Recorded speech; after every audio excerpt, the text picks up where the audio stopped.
Assalamualaikum warahmatullahi wabarakatuh. Waalaikumsalam warahmatullahi wabarakatuh. Selamat pagi Bapak. Selamat pagi. Bagaimana Pak kabarnya hari ini? Alhamdulillah sehat. Hari ini kita bisa melaksanakan upacara dan alhamdulillah semuanya keadaan sehat baik. Baik, Bapak.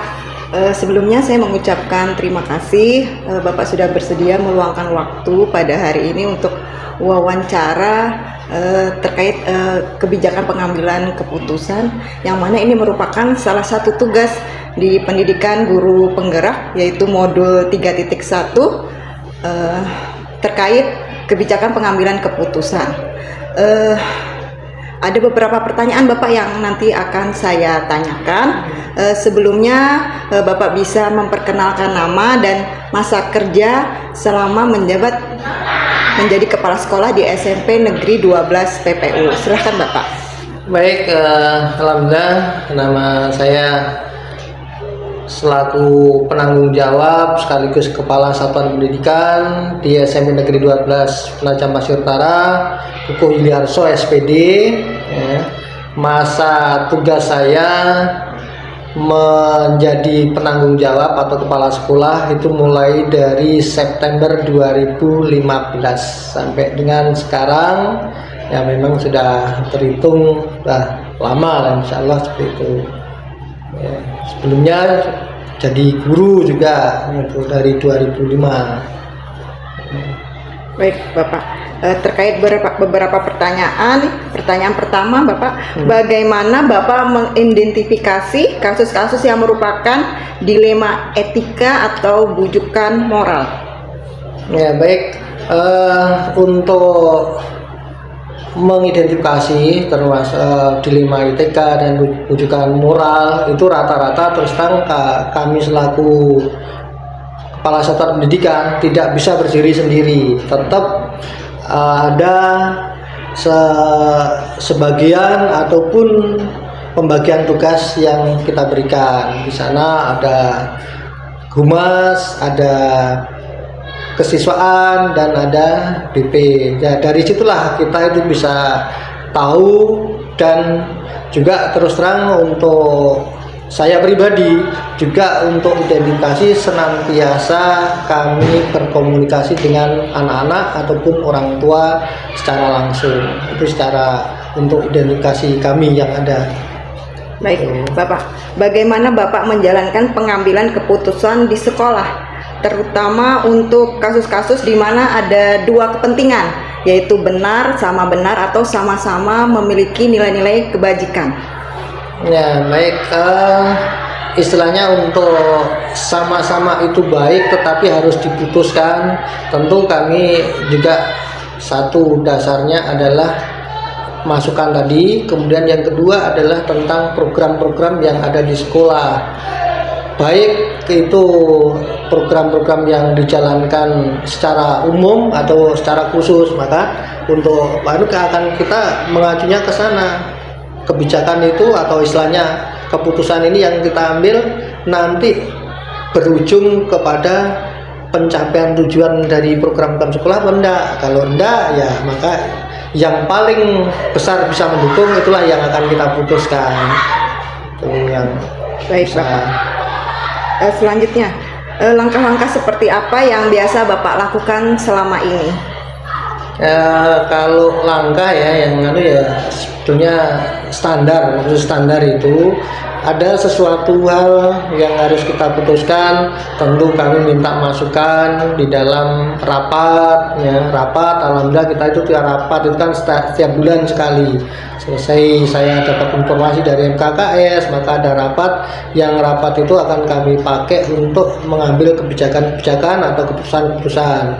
Nah selain itu juga kami juga akan mesti mencari pertimbangan-pertimbangan yang saya rasa atau yang senantiasa mendukung program-program yang ada di sekolah, baik itu dari teman-teman guru kalau yang itu menyangkut tentang pembelajaran, kalau menyangkut ke siswa maka keputusannya tentu dasarnya adalah masukan dari wali kelas, dari BP dan orang tua, serta mungkin ada sedikit juga dari masukan dari atau hanya dari teman-temannya.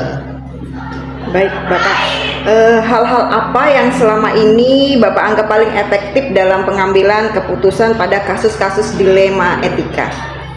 Nah, untuk yang paling efektif ya, kalau saya melakukan sesuatu atau memutuskan sesuatu, itu biasanya kami tidak berusaha untuk menunda. Kalau memang bisa itu diambil keputusan sekarang, diselesaikan sekarang, istilahnya secepatnya, sehingga tidak akan menghambat istilahnya tidak akan menghambat program-program yang lain.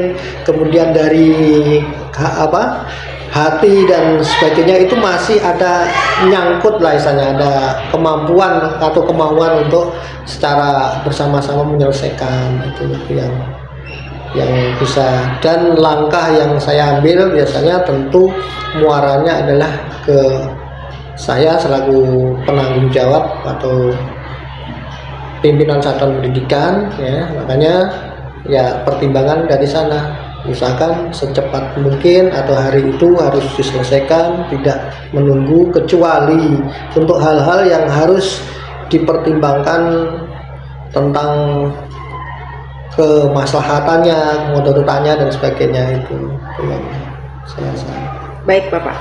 Yang selanjutnya, hal-hal apa saja yang selama ini merupakan tantangan dalam pengambilan keputusan-keputusan pada kasus dilema etika? Nah, kalau tantangan atau hambatannya selama ini satu yang jelas, kadang di dalam memutuskan sesuatu itu pertimbangan yang paling berat bagi kami selaku penanggung jawab satuan pendidikan adalah kurangnya komunikasi. Biasanya gitu, ada hal ini baik harus kita putuskan. Nah, dari situlah kadang masukan-masukan yang kami peroleh itu sangat minim, ya, baik itu dari guru ataupun dari stakeholder yang ada di sekolah. Ini yang dilema bagi kami. Apalagi kadang ada teman-teman kita yang kurang terbuka di dalam menyampaikan usulan-usulan. Nah, itulah merupakan hambatan bagi kami. Baik, apakah Bapak memiliki sebuah jadwal tertentu dalam menyelesaikan kasus-kasus dilema etika ini, atau langsung menyelesaikannya di tempat? Prosedur seperti apa yang Bapak jalankan? Ya, kalau tentang penyelesaian, kalau memang itu istilahnya kita setelah dapat masukan baik dari teman-teman dan yang lain itu bisa diselesaikan sekarang, maka kita selesaikan secara langsung, jadi tidak ada yang kita tunda. Tetapi kalau memerlukan kerjaan pihak-pihak lain, maka biasanya tentu akan kita koordinasikan dengan pihak-pihak tersebut, bisakah menyelesaikan hari ini, ya, kalau tidak bisa kita jadwalkan kapan, ya, itu yang kita lakukan. Baik, pertanyaan terakhir Bapak, faktor-faktor apa yang selama ini membantu Bapak dalam pengambilan keputusan dalam kasus-kasus dilema etika?